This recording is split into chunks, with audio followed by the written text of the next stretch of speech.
Good morning, Mark Soderberg with ADM Investor Services with your morning ag market update.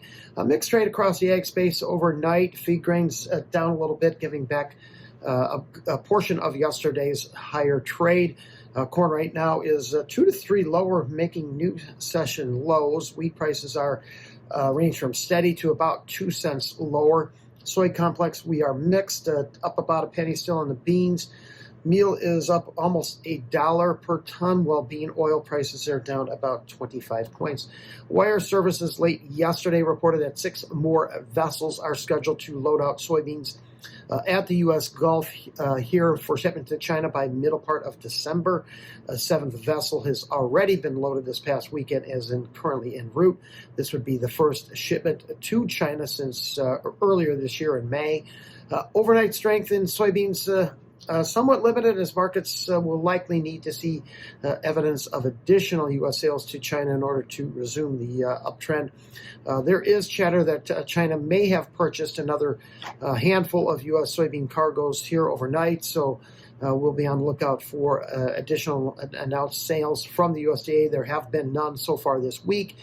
Sales since late October at our right around 2.25 million metric tons, still well below the 12 million metric tons the Trump administration claims China has agreed to buy for the 25-26 marketing year. U.S. FOB offers in January, they're about 40 cents a bushel over Brazil. That premium stretches out to about 90 cents by March as we get deeper into Brazil's harvest.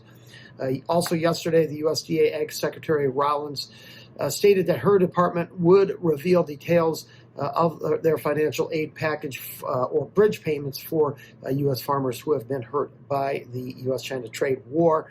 A lengthy meeting yesterday in Moscow between U.S. envoy Steve Witkoff, President Trump's son-in-law Jared Kushner, and Russian leader Putin failed to reach a peace agreement to end Russia's war with Ukraine.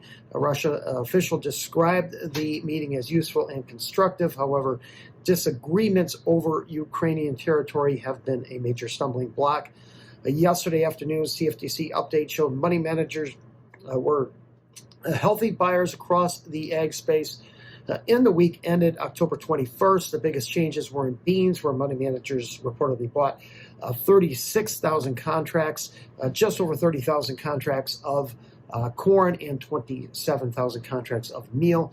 We're showing that activity since then would place that money manager long position in beans at nearly 115,000, about 23,000 contracts in bean oil. However, speculators are still short. Around 115,000 corn, 84,000 Chicago wheat, and 70,000 contracts of meal. EIA data later this morning is expected to show production slipped to 320 million gallons last week. That would be down from 327 the previous week, but above the pace needed to reach the USDA corn usage forecast.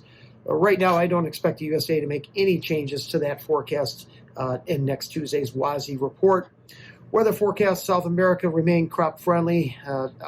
Frequent shower activity expected across central and northern growing areas of Brazil over the next few weeks, which should help restore subsoil moisture levels, and a needed drier pattern is in store for Argentina.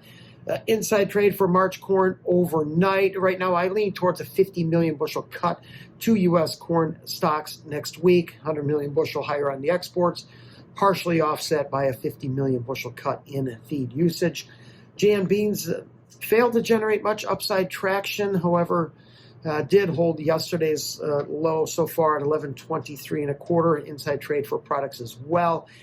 Inside trade for March wheat as well across all 3 classes. Stats Canada is out tomorrow, expected to raise their production forecast 2 million metric tons to 38.5 million metric tons.